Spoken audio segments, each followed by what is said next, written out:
কুলাঙ্গার সন্তান যেন কোনো মার গর্ভে না আসে, কোনো মা যেন এমন কুলাঙ্গার সন্তান জন্ম না দেয় যে অন্যের বুক খালি করে। এমন মাত্র 15,000 টাকার লোভে সোহানকে হত্যা করল আহাদ নামের নরপশু। দর্শক, আপনাদের মনে আছে কি সেই আদিল মাহমুদ সোহান হত্যার কথা? ফরিদগঞ্জে নিখোঁজের 4 দিন পর শিশু সোহানের অর্ধগলিত লাশ উদ্ধার করল পুলিশ। কে জানতো আদিল মাহমুদ সোহান মাত্র 8 বছর বয়সে মায়ের কোল থেকে হারিয়ে যাবে? কে জানতো অল্প সময়ে মায়ের বুক খালি হবে? সোহানের মায়ের আহাজারিতে আকাশ বাতাস কম্পিত। সোহানের মায়ের চোখের পানি কি বৃথা যাবে, নাকি খুনিরা পার পেয়ে যাবে? না, এভাবে আর হতে দেওয়া যাবে না, যেন আর কোনো মায়ের বুক খালি না হয়। যে 15,000 টাকার জন্য নিজের ছাত্রকে এভাবে নির্মমভাবে হত্যা করে মাটির নিচে পুঁতে রাখা হয়, আমার মনে হয় না বিশ্বের কোথাও এমন নজিরবিহীন আছে কিনা আমি জানি না। তবে এই ধরনের হত্যাকারী যদি কোনো প্রকারে আইনের সহায়তা কোনো রকম যদি বাইরে আসে, তাহলে এই সমাজের জন্য একটা ক্যান্সার হয়ে দাঁড়িয়েছে তারা। আমি মাননীয় প্রধানমন্ত্রীর কাছে আকুল আবেদন যে এই ধরনের হত্যাকারীর ফাঁসি, অবিলম্বে ফাঁসির দাবি, জোরালো দাবি জানাই। দর্শক, আমরা বলছি আদিল মাহমুদ সোহানের নির্মম হত্যার কথা। দর্শক, আপনারা সবাই শেয়ার করবেন, যাতে করে খুনিদের আইনের মাধ্যমে সর্বোচ্চ বিচার, ফাঁসি কার্যকর করে দৃষ্টান্তমূলক সাজা হয়। মানুষ কিভাবে এতটা নির্দয় হতে পারে? কি দোষ ছিল এই অভূত শিশুটির? আজকে সোহানের প্রথম মৃত্যুবার্ষিকী। গত বছর এই দিনে নির্মমভাবে খুন হয় সোহান।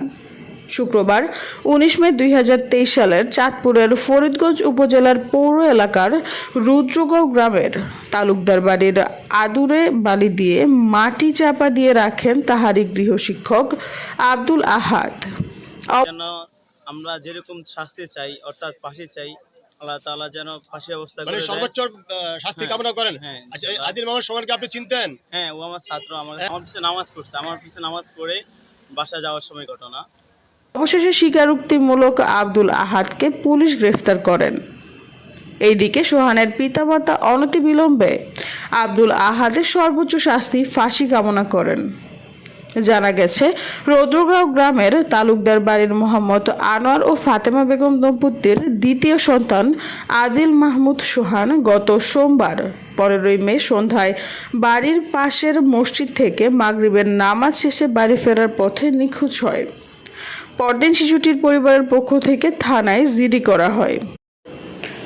সোহানের পরিবার সহ সকলের প্রাণের দাবি, সোহান হত্যার রহস্য উদ্ঘাটন করে দৃষ্টান্তমূলক সাজা হোক। কুলাঙ্গার কি চান এই বিষয়ে, কি চান আপনি?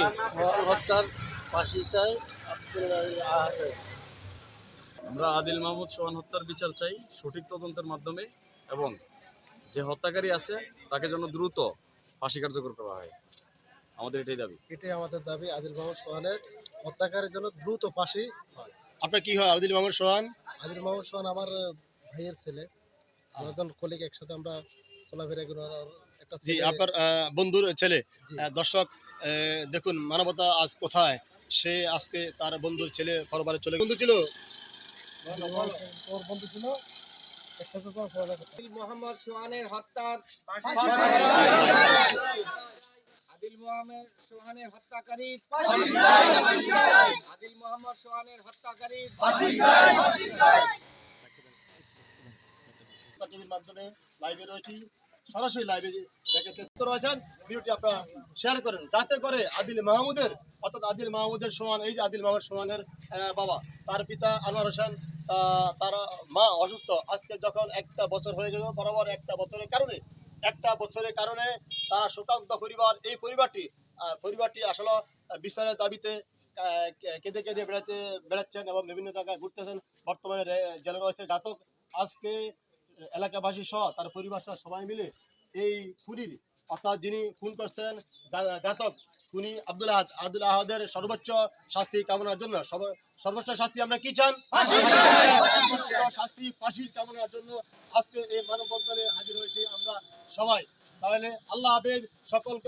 সকলেই আপনারা ভিডিওটি শেয়ার করুন, অন্যকে দেখার সুযোগ করেন।